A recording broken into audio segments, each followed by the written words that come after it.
जी हाँ दोस्तों, जैसे कि आप सब जानते हैं कि पवन सिंह और ज्योति सिंह का तलाक का विवाद आरा के फैमिली कोर्ट में चल रहा है, लेकिन अभी तक कोर्ट के तरफ से कोई भी सुनवाई नहीं हुआ है। इसके बावजूद पवन सिंह और ज्योति सिंह पहली बार लाइव आए और एक दूसरे से दोनों ने बातचीत कहा और दोनों ने क्या राय लिया, क्या बात किया, मैं आपको पूरी खबरें इस वीडियो में विस्तार से बताता हूं। बस आप इस वीडियो को बिना स्किप किए लास्ट तक ज़रूर देखिएगा। और हाँ दोस्तों, अगर अभी तक आपने हमारे इस चैनल को सब्सक्राइब नहीं किया है तो तुरंत सब्सक्राइब भी कर लिए। जी हाँ दोस्तों, जैसे कि आप सब जानते हैं कि पवन सिंह और ज्योति सिंह के बीच में इस वक्त समझौता की कोई गुंजाइश नहीं है। इसके बावजूद भी ज्योति सिंह लाइव आई और पवन सिंह से बात करते हुए कहा कि दरअसल हम दोनों के बीच में जो तलाक का विवाद चल रहा है, मैं तुमसे माफ़ी मांगती हूं और इस तलाक को तुम वापस ले लो। हम पहले की तरह फिर से मिलजुल करके एक साथ रहना चाहते हैं। लेकिन दोस्तों, पवन सिंह इतना काफ़ी ज्योति सिंह से नाराज़ हो चुके हैं कि ज्योति सिंह की एक भी बात नहीं सुने और पवन सिंह ने कहा कि इस जन्म में तो ये संभव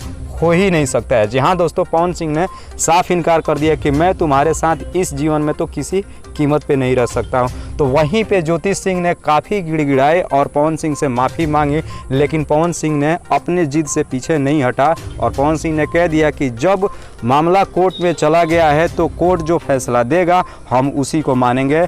और मैं तुमसे बोल दे रहा हूँ कि आइंदा से आज के बाद कभी भी मुझसे बातचीत करने की कोशिश मत करना। तो दोस्तों, आपको क्या लगता है कि इन दोनों का जो तलाक का विवाद हो रहा है, कोर्ट से वाकई में इसका जजमेंट होगा और दोनों पवन सिंह और ज्योति सिंह अलग हो जाएंगे? और अगर हो भी जाते हैं तो क्या ये सही होगा या गलत? आप अपनी राय हमें कमेंट बॉक्स में ज़रूर बताइएगा। और हाँ दोस्तों, साथ ही साथ आप हमें ये भी ज़रूर बताइएगा कि आप ये मेरा वीडियो कौन से ज़िले के किस राज्य से देख रहे हैं।